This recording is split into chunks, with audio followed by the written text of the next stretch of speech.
The first ones.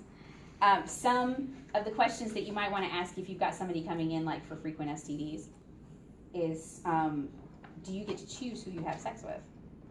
That's just a big question right there, and if they don't want to answer, you know the answer. Are you allowed to go home? Or do you have to stay in a certain place or certain places?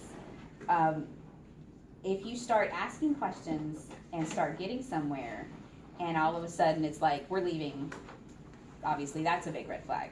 So if you can walk out with them, well, I'll escort you to the car at least, get a license plate number, call the human trafficking hotline. You know, where are you going? Where do you stay? Where do you live? You know, anything you can get out of them. What's your name?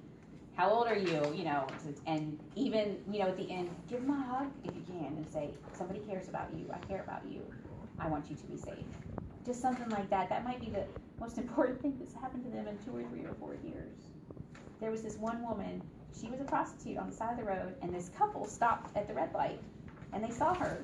And instead of getting out and be like, you shouldn't be doing this, or, you know, are you a victim, can we help you, or whatever, they just got out and said, can we pray with you, or pray for you? I'm sure that was like, she wasn't used to people getting out and asking her that. So that's all they did. They prayed, they got back in their car, and they left. But she said that was the beginning of her decision to try and get free. And it took years, and she did get free, but at that point it had been like 20 years, and she was looking for that couple to try and tell them thank you. Because just that one act of kindness changed everything for her. So looking a person in the eye, smiling at them. I have a friend who goes overseas, and they call her the woman who loves women like us. She'll go into the hotels and see the little girls with the older men. And by the way, more money goes into human trafficking from the United States than any other country in the world. And that's the same stat for pornography too. We are the problem. Guys go to Thailand, it's the sexual playground of the world. They advertise it. Don't want to go there, but that's where a lot of the human trafficking is. Yes, Thailand, Cambodia, especially the sex trafficking. It's very bad, especially for children. It's horrible, horrible. If you want to dig into that more, there's a documentary called Nefarious. It will rip you in pieces and put you back together, but it will tell you more than you've ever wanted to know. But again, she would go in and she'd wait. She'd get in the elevator with this little girl and this guy, and she'd wait until she could get the girl to look at her in the eye, because they're not used to looking people in the eye. And she said she would give them a God smile. That was it. She would just smile at them, and then she'd go back to the lobby and wait, and they'd come. When they got a chance, they would come to her table and want to know, who are you and why do you care about me? And she would be able to say, do you want to get free? Because if you do, I can help you. It makes a difference. You have this amazing opportunity to rescue people and save people's lives and change things for them. When you've been told, I lived in an oppressive country for a while, and even as an American, being told my whole life, you know, we girls can do anything, right, Barbie? You know, we've been told our whole lives we are strong and independent. Just 2 years there, and I learned to walk like an oppressive person. I learned to keep my eyes down. I learned not to look people in the eye. I came home, and it was hard. And you start thinking of yourself as a worthless person if you get treated like that long enough. And can you imagine if that was the way since you were born? How hard it is. It's not like they're going to be like, I'm going to overcome. They need help. They need our help. They need somebody feeding truth into them. 60% of victims in one survey who survived human trafficking said they went to the ER at some point for medical help. I cannot think of anything, any other setting that would have that kind of a number, except maybe a strip club or a brothel. You guys are it. What about like cruise ships? Is that a big thing where certain ones? Yeah. Certain ones. Yeah. And again, it's another opportunity, like somebody saying, I'll give you a job on the cruise ship. You know, I'll give you free room and board, and I won't tell anybody you're an illegal immigrant. But then you get on the cruise ship, and it's while you're here. You know, so yeah, be on the lookout. Just everywhere. Be on the nail salons, massage parlors are a big one. International restaurants. Some of that is in your flyers, different places that you'll find them more often. But the last thing I want to tell you is, you know, sometimes we think it's not going to make that big of a difference. You know, 20 million slaves, why even bother? You know, we're never going to change things. But there's this thing called the butterfly effect.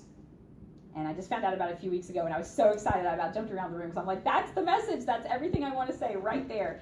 And back in the 70s, some guy proposed the idea that a butterfly could flap its wings, which would put molecules in motion, which would put molecules in motion, which would start a hurricane on the other side of the world.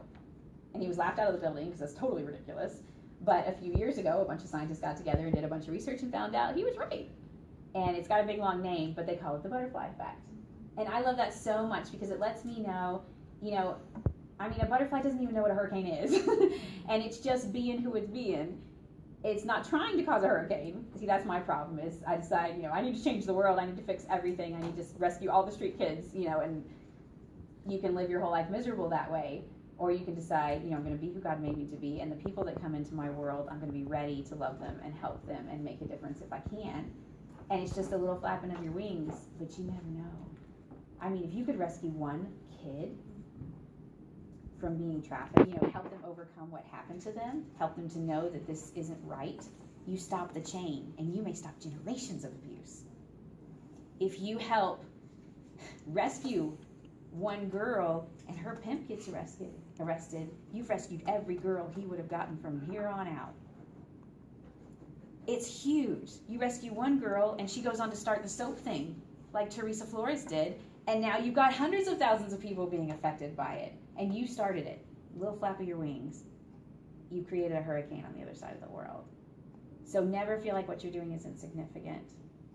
It's a job, but you have this phenomenal potential to change the world and make a difference. And it could be something as simple as a smile, or an I care about you, or an I want you to be safe.